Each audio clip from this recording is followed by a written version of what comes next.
नमस्कार दोस्तों। आज की हमारी करंट अफेयर सीरीज का पहला क्वेश्चन है, भारत में पहली बार किस शहर में पर्यावरण संरक्षण और ईंधन की बचत के लिए हाइड्रोजन बस सेवा और मेट्रो मंडे पहल की शुरुआत की गई है? तो इसका सही आंसर रहेगा ऑप्शन ए, दिल्ली।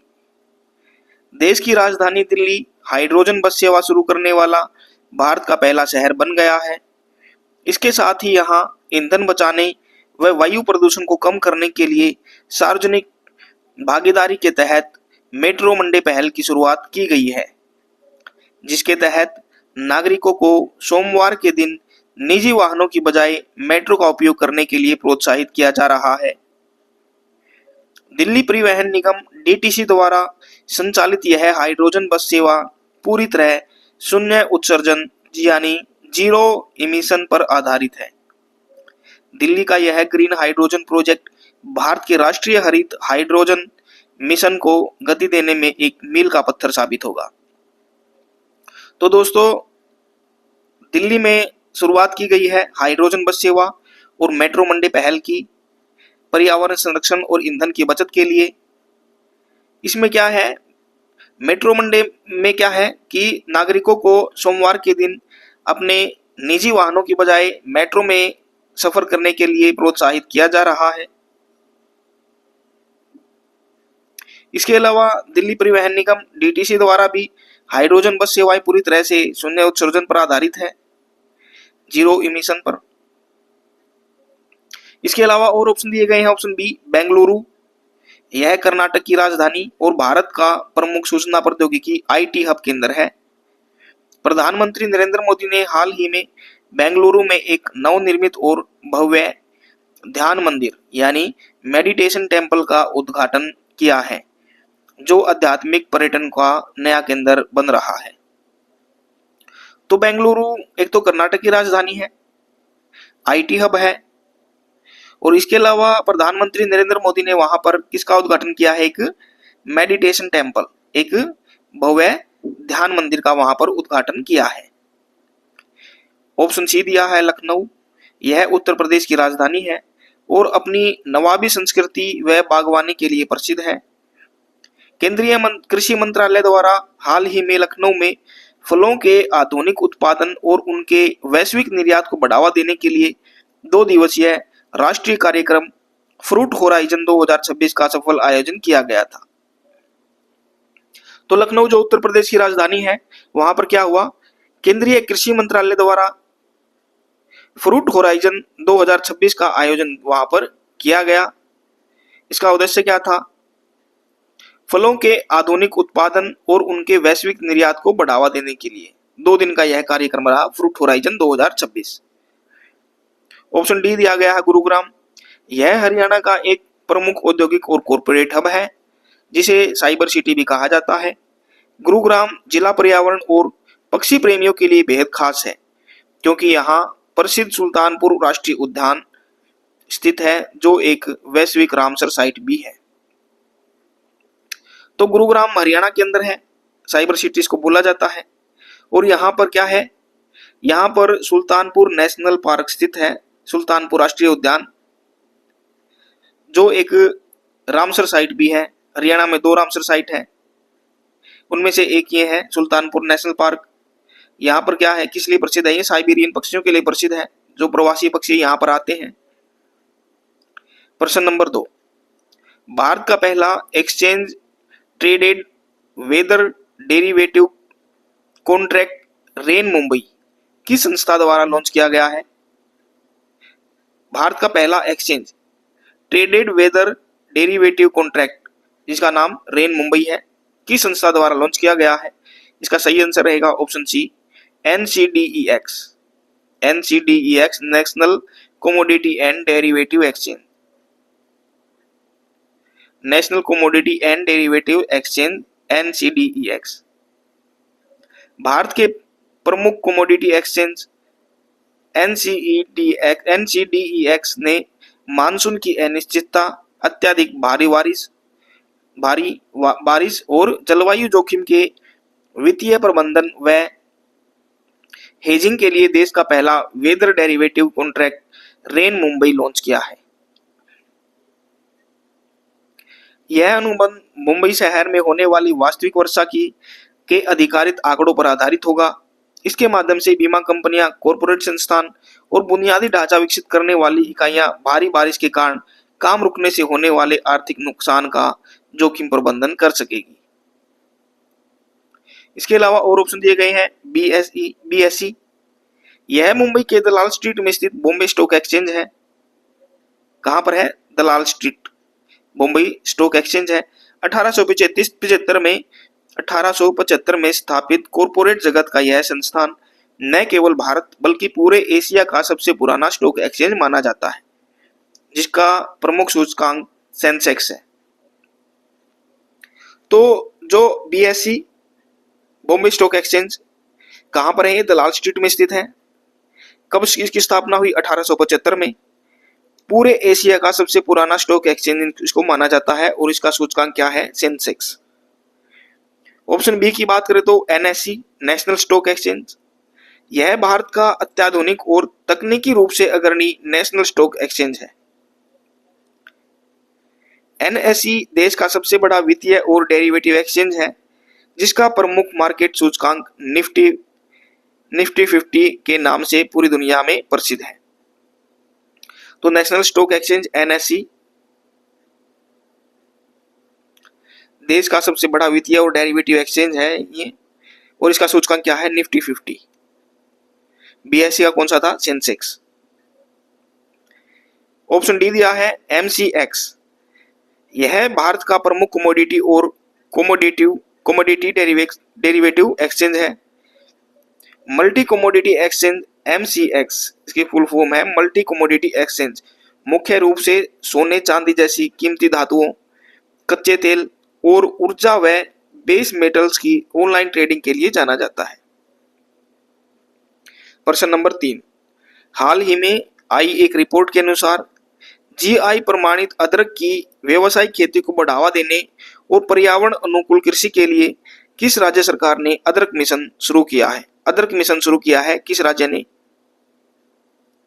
इसका सही आंसर रहेगा ऑप्शन डी, मिजोरम। पूर्वोत्तर राज्य मिजोरम ने अपनी विशिष्ट भौगोलिक पहचान, जीआई रखने वाली जैविक अदरक की किस्मों के संवर्धन, उन्नत प्रसंस्करण और पर्यावरण अनुकूल कृषि पद्धतियों को बढ़ावा देने के लिए एक विशेष अदरक मिशन की शुरुआत की है।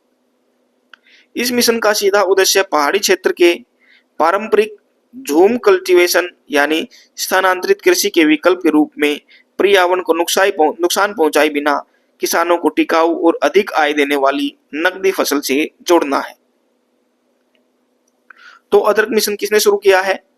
जीआई प्रमाणित अदरक की व्यवसायिक खेती को बढ़ावा देने के लिए इसकी शुरुआत की है मिजोरम ने। इसके अलावा और ऑप्शन दिए गए, ऑप्शन ए केरल। यह दक्षिण भारत का एक अत्यंत साक्षर व सामाजिक सूचकांकों में अव्वल रहने वाला राज्य है। केरल अपनी आधुनिक तकनीकी प्रगति के कारण भारत का पहला पूरी तरह से डिजिटल बैंकिंग यानी 100% डिजिटल बैंकिंग अपनाने वाला राज्य बन चुका है।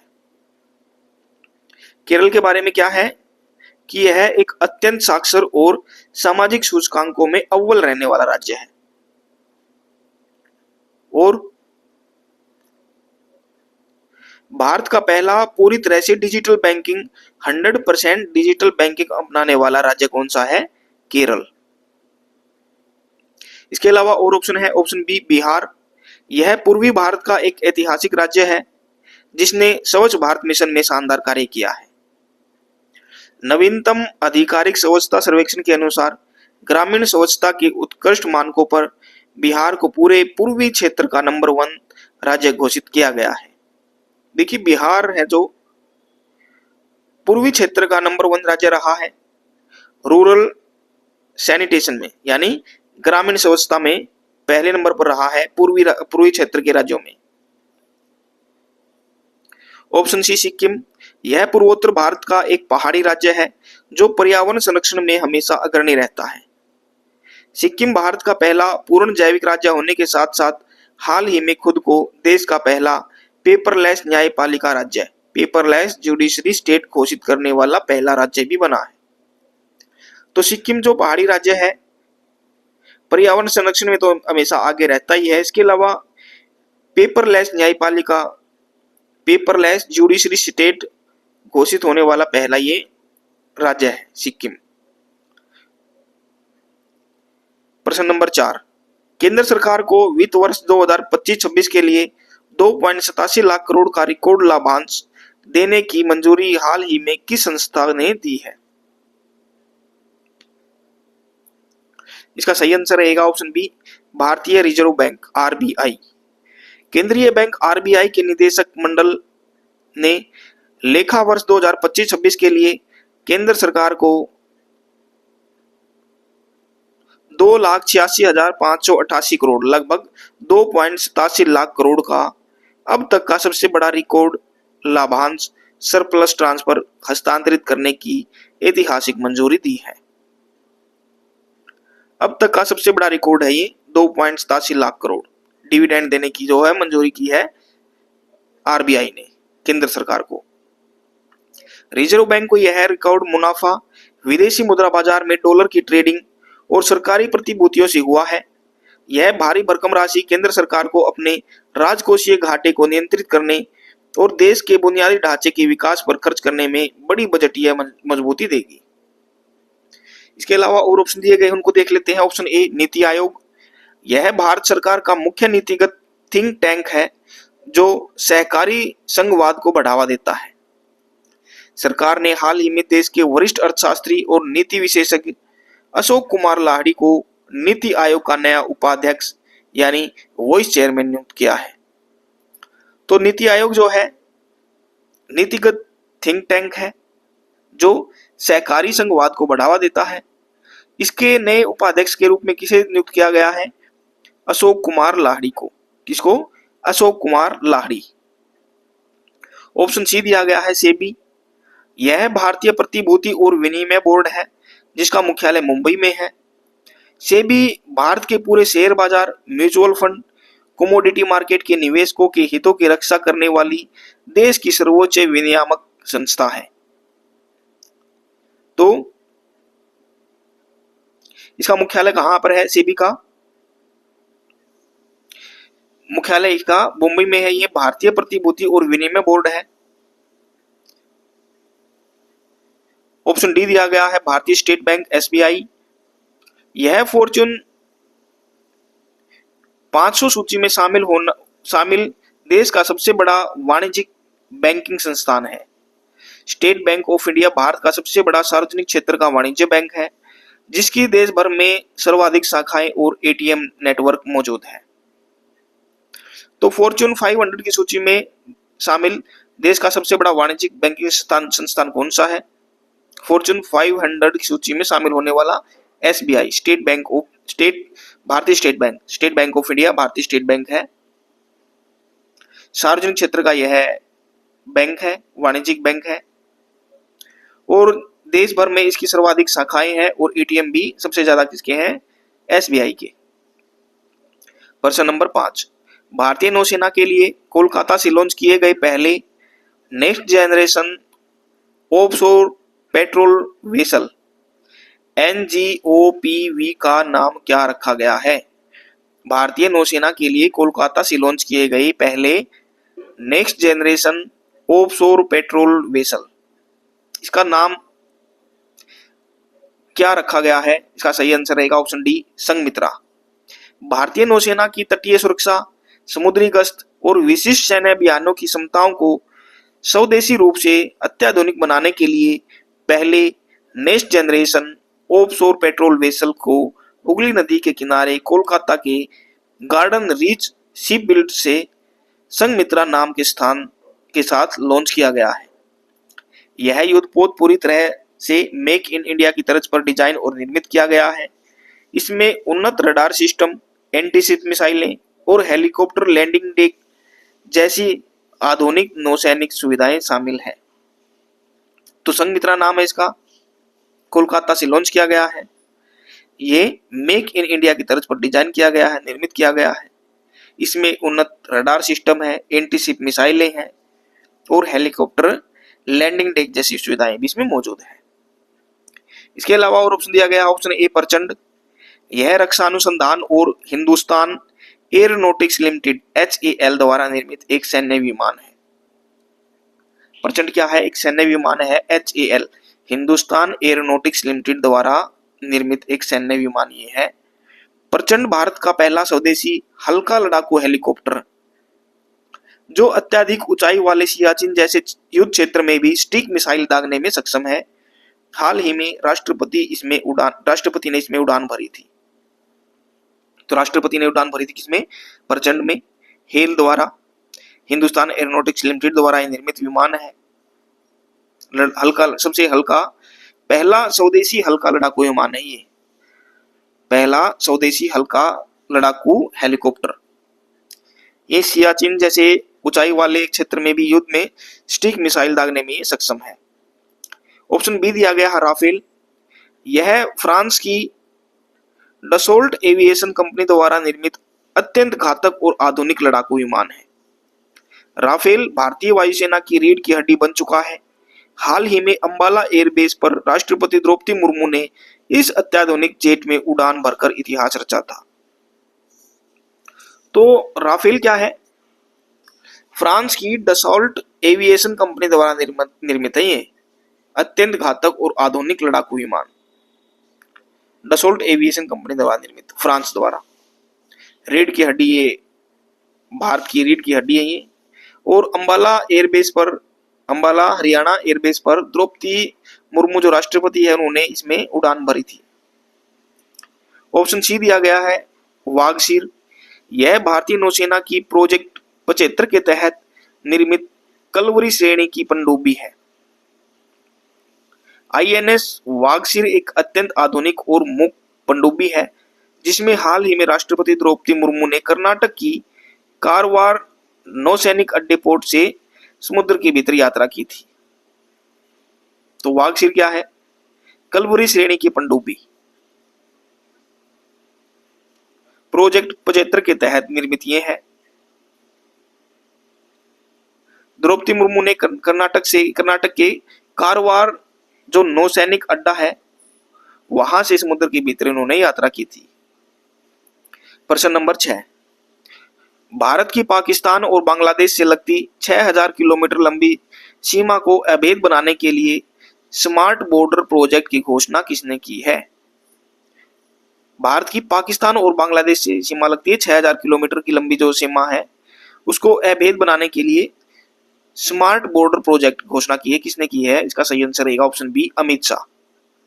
भारत के केंद्रीय गृह मंत्री अमित शाह ने पाकिस्तान और बांग्लादेश से लगती देश की कुल 6000 किलोमीटर लंबी अंतर्राष्ट्रीय सीमाओं की सुरक्षा को पूरी तरह हाईटेक और डिजिटल बनाने के लिए एक व्यापक स्मार्ट बॉर्डर प्रोजेक्ट की शुरुआत करने की घोषणा की है। इस विशाल प्रोजेक्ट के तहत सीमा सुरक्षा बल BSF के पारंपरिक गश्ती नेटवर्क के साथ साथ अत्याधुनिक under water sensor, thermal imaging कैमरे, नाइट विजन ड्रोन और लेजर फेसिंग तकनीक को तैनात किया जाएगा ताकि घुसपैठ और तस्करी को पूरी तरह से रोका जा सके। इसके अलावा और ऑप्शन दिए गए। Option A Narendra Modi. यह भारत के लगातार तीसरी बार निर्वाचित हुए यशस्वी प्रधानमंत्री हैं। वैश्विक कूटनीति के साथ साथ इन्होंने हाल ही में देश के तकनीकी पेशेवरों के लिए बेंगलुरु में एक नवनिर्मित ध्यान मंदिर का भी उद्घाटन किया है। Option C Rajnath Singh. यह भारत सरकार के केंद्रीय रक्षा मंत्री है जो सेनाओं के आधुनिकीकरण का जिम्मा संभालते हैं। राजनाथ सिंह ने हाल ही में भारतीय सेना के तोपखाने की मारक क्षमता को बढ़ाने के लिए महाराष्ट्र के शिरडी में एक नए गोला बारूद संयंत्र का भव्य उद्घाटन किया है। तो राजनाथ सिंह ने गोला बारूद संयंत्र का उद्घाटन कहां पर किया है? महाराष्ट्र के शिरडी में। ऑप्शन डी दिया गया है धर्मेंद्र प्रधान। यह भारत के केंद्रीय शिक्षा और कौशल विकास मंत्री है। शिक्षा मंत्री धर्मेंद्र प्रधान ने हाल ही में ओडिशा के प्राचीन और प्राकृतिक इतिहास को सहेजने के लिए भीम मंडलीय पर्यावरण धरोहर स्थल का आधिकारिक तौर पर उद्घाटन किया है। तो धर्मेंद्र प्रधान केंद्रीय शिक्षा और कौशल विकास मंत्री है। ओडिशा के प्राचीन और प्राकृतिक इतिहास को सहेजने के लिए भीम मंडलीय पर्यावरण धरोहर स्थल का इन्होंने उद्घाटन किया है। प्रश्न नंबर 7, हाल ही में तिरुवंचुर राधाकृष्णन को किस राज्य की विधानसभा के 25वें अध्यक्ष स्पीकर के रूप में चुना गया है? तिरुवंचुर राधाकृष्णन को 25वें स्पीकर के रूप में चुना गया है किस राज्य की विधानसभा में? इसका सही आंसर रहेगा ऑप्शन सी, केरल। केरल के वरिष्ठ राजनीतिक नेता तिरुवंचुर राधाकृष्णन को सर्वसम्मति से केरल राज्य की विधानसभा के 25वें अध्यक्ष के रूप में चुन लिया गया है, जो सदन की विधायी प्रक्रियाओं का संचालन करेंगे। तिरुवंचुर राधाकृष्णन राज्य सरकार में पूर्व में गृह और राजस्व जैसे कई महत्वपूर्ण मंत्रियों की जिम्मेदारी संभाल चुके हैं। केरल विधानसभा का यह नया सत्र राज्य के बजटीय प्रस्तावों और बुजुर्ग के लिए एक विभाग बनाने की नीतियों के कारण चर्चा में है।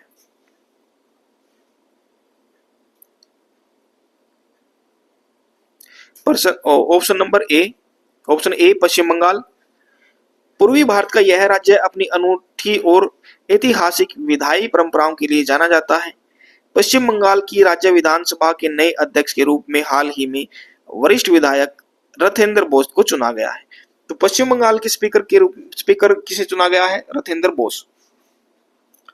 Option B Assam. यह पूर्वोत्तर भारत की राजनीतिक और शासन व्यवस्था का मुख्य केंद्र है। असम राज्य की विधानसभा के नए अध्यक्ष के रूप में हाल ही में वरिष्ठ राजनेता रंजीत कुमार दास को एक बार फिर से चुन लिया गया है। असम के स्पीकर अध्यक्ष के रूप में किसे चुना गया है? रंजीत कुमार दास। ये सारे क्वेश्चन हम पीछे भी देख चुके हैं। Option D Jharkhand. यह प्रचुर खनिज और आदिवासी बहुल आबादी वाला एक पूर्वी राज्य है। झारखंड ने हाल ही में शिक्षा के क्षेत्र में एक बड़ी सफलता हासिल करते हुए अपने सभी प्राथमिक विद्यालयों में 100% बच्चों का ठहराव सुनिश्चित कर 0 प्राथमिक ड्रॉप आउट दर, 0 प्राइमरी ड्रॉप आउट रेट का लक्ष्य हासिल किया है।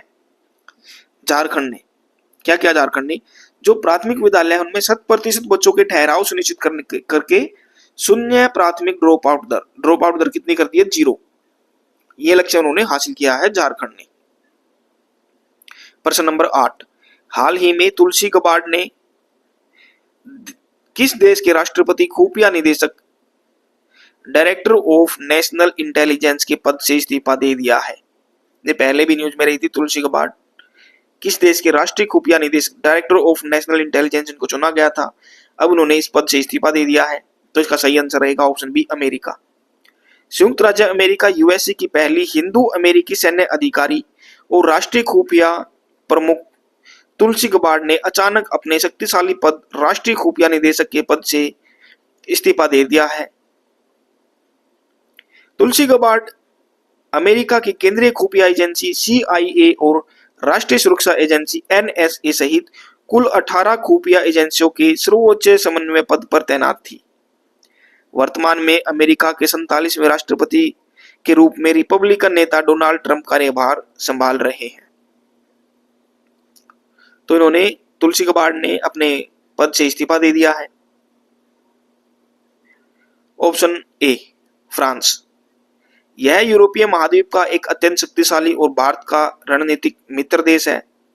वैश्विक सुरक्षा और आर्थिक नीतियों पर चर्चा करने के लिए आगामी 52वें G7 शिखर सम्मेलन का भव्य आयोजन इस साल फ्रांस में किया जा रहा है। तो 52वें G7 शिखर सम्मेलन का आयोजन कहां पर किया जा रहा है? फ्रांस में। ऑप्शन सी सऊदी अरब। यह खाड़ी देशों गल्फ कंट्रीज का एक बहुत बड़ा और तेल समृद्ध इस्लामी साम्राज्य है। सऊदी अरब पर्यावरण और वन्यजीव संरक्षण के वैश्विक मंच international big cat alliance IBCA में शामिल होने वाला दुनिया का 26वां आधिकारिक सदस्य देश बना है। तो सऊदी अरब ने अभी अभी क्या किया है? International big cat alliance IBCA में शामिल होने वाला 26वां सदस्य देश ये बना है। इंटरनेशनल बिग कैट अलायंस के बारे में हम पहले ही पढ़ चुके हैं। ऑप्शन डी दक्षिण कोरिया। यह पूर्वी एशिया का एक तकनीकी रूप से बेहद उन्नत और समृद्ध देश है। दक्षिण कोरिया की महिलाएं बैडमिंटन टीम ने हाल ही में डेनमार्क की धरती पर आयोजित हुए प्रतिष्ठित वैश्विक टूर्नामेंट उबेर कप 2026 का शानदार खिताब अपने नाम किया है। तो विश्व प्रसिद्ध टूर्नामेंट उबेर कप 2026 है, उसका आयोजन कहां हुआ था? डेनमार्क में हुआ था और किसने जीता? दक्षिण कोरिया की महिला बैडमिंटन टीम ने। प्रश्न नंबर 9, भारतीय वायुसेना की पहली महिला अधिकारी कौन बनी है जिन्हें category A qualified flying instructor बनने का गौरव प्राप्त हुआ है? इसका सही आंसर रहेगा option D, Sanya squadron leader. भारतीय वायुसेना आईएएफ की जाबाज स्क्वाड्रन लीडर सान्या ने वायुसेना के सबसे कठिन और चुनौतीपूर्ण उड़ान पाठ्यक्रम को शीर्ष अंकों के साथ पूरा करके देश की पहली महिला category A qualified flying instructor बनने का अभूतपूर्व राष्ट्रीय गौरव हासिल किया है। वायुसेना में कैटेगरी ए रेटिंग का एक सर्वोच्च और बेहद प्रतिष्ठित मानद उपाधि है। यह योग्यता को हासिल करने के बाद अब स्क्वाड्रन लीडर सान्या वायुसेना के भावी फाइटर पायलटों को लड़ाकू विमान उड़ाने और हवाई युद्ध कौशल का सर्वोच्च स्तर का प्रशिक्षण देने के लिए आधिकारिक रूप से अधिकृत हो गई है।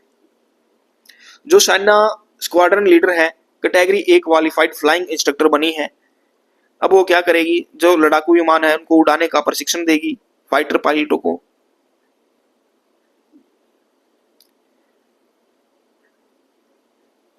तो जो ये कैटेगरी ए रेटिंग है, ये वायुसेना की एक सर्वोच्च और बेहद प्रतिष्ठित मानद उपाधि है। इसके अलावा और ऑप्शन दिए गए हैं। ऑप्शन ए रेखा गुप्ता, यह दिल्ली नगर निगम एमसीडी की राजनीतिक और प्रशासन का एक प्रमुख चेहरा है। रेखा गुप्ता वर्तमान में दिल्ली नगर निगम के तहत विभिन्न प्रशासनिक और नागरिक विकास दायित्वों को संभाल रही है। ऑप्शन बी अभिलाषा बराक, यह भारतीय थल सेना की एक अत्यंत साहसी और इतिहास रचने वाली सैन्य अधिकारी है। अभिलाषा बराक भारतीय थल सेना की एविएशन कोर में पहली महिला लड़ाकू पायलट बनी थी और हाल ही में उन्हें वैश्विक स्तर पर संयुक्त राष्ट्र द्वारा UN military gender advocate of the year पुरस्कार से सम्मानित किया गया है। तो इंपोर्टेंट क्या रहने वाला है अभिलाषा बराक के बारे में? इनको संयुक्त राष्ट्र द्वारा UN military gender advocate of the year, UN military gender advocate of the year पुरस्कार से सम्मानित किया गया है संयुक्त राष्ट्र द्वारा। और क्या है? थल सेना की एविएशन कोर में पहली महिला लड़ाकू पायलट बनी थी। ऑप्शन सी दिया गया है सोमा मंडल, यह भारत के सार्वजनिक क्षेत्र और शिक्षा जगत की एक बेहद प्रतिष्ठित महिला अधिकारी है।